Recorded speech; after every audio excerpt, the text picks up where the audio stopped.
안녕하십니까. 한방으로 여러분의 건강을 지키는 경희대학교 한의과대학의 교수 김용석입니다.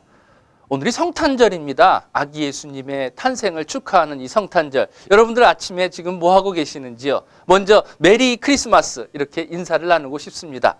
아기 예수님이 탄생하는 것들을 기념하기 위해서 성경책에 보면 동방에서 박사들이 3가지 물건을 가지고 왔다고 그럽니다. 그게 무엇인지 아시죠? 황금과 유향과 몰약이라는 3가지 이 선물을 가지고 왔는데, 물론 종교적으로 황금과 유향과 몰약이 각각 의미가 있는 것을 알 수 있습니다. 그런데 의학적으로도 이 황금과 유향과 몰약이 상당히 중요한 의미를 갖고 있어요. 첫 번째 하나하나 알아볼까요? 황금 하면 변치 않는 게 황금이죠. 잘 변하지 않는 금속 중에 바로 황금입니다. 그렇기 때문에 결혼할 때 결혼 반지도 황금을 쓰는 것이고요. 이 금에는 조금 에너지 성분이 많게 됩니다. 그래서 유명한 야구 선수들 가운데는요, 이 금으로 된 금물을 먹고 기운을 내는 분들도 있다고 합니다.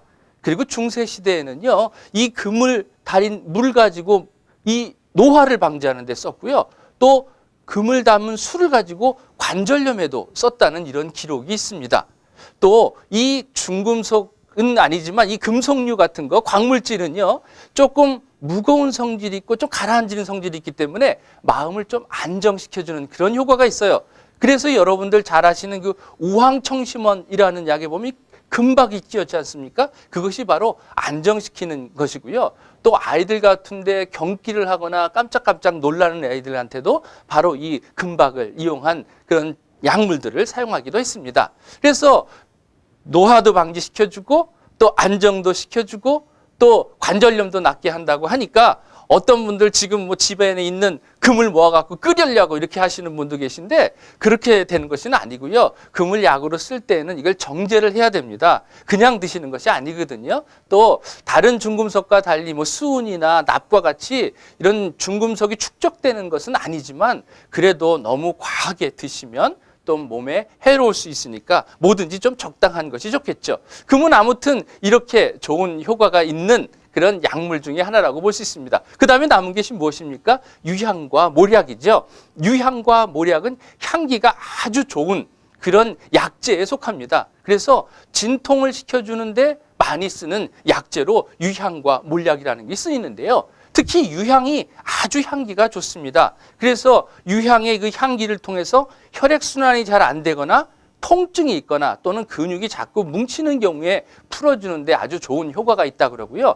최근에 나온 보고에 따르면요, 남자에게 많이 생기는, 여성보다 한 2배 정도 많이 생긴다는 이 방광암, 이런 유향의 그 나무의 그 성분들이 상당히 좋은 효과를 보인다는 최근 보고가 나온 것을 제가 발견할 수가 있었어요. 또 마지막 남은 그 몰약이죠. 몰약은 예전에 보면 그 미라 만들 때 있죠. 썩지 말라고 방부제의 역할을 했던 것이 바로 미라고요.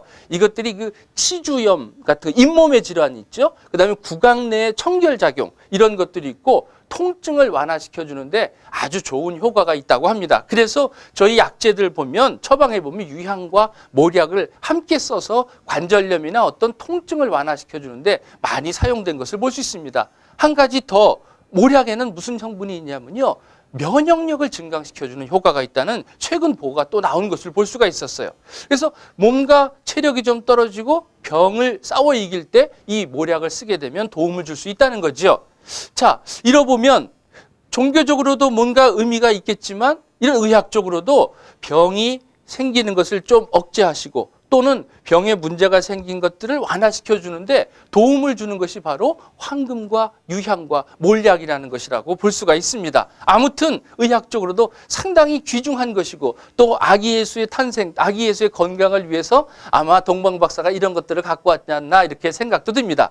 아무튼 예수님께서는 세상에 평화를 위해서 오셨다고 이야기를 하지 않습니까? 오늘은요, 여러분들 마음속의 평화를 한번 느껴보시기 바랍니다. 왕양명이라는 사람은요, 이런 얘기를 했어요. 마음속에 있는 적이 저 산에 있는 적보다 치기가 어렵다, 이런 말을 했거든요. 마음속에 평안을 유지하고 마음의 평화를 유지하는 것이 바로 건강, 우리 몸의 평화를 유지하는 것이라고 볼 수 있습니다. 아기 예수님이 세상에 평화를 위해서 오셨던 것처럼 여러분들도 마음의 평화를 갖고 또 건강의 평화를 누리는 건강한 하루가 되기를 간절히 바랍니다. 자, 오늘은 여기까지 알아봤고요. 이제 다음 시간에 다른 주제를 갖고 여러분을 찾아뵙도록 하겠습니다.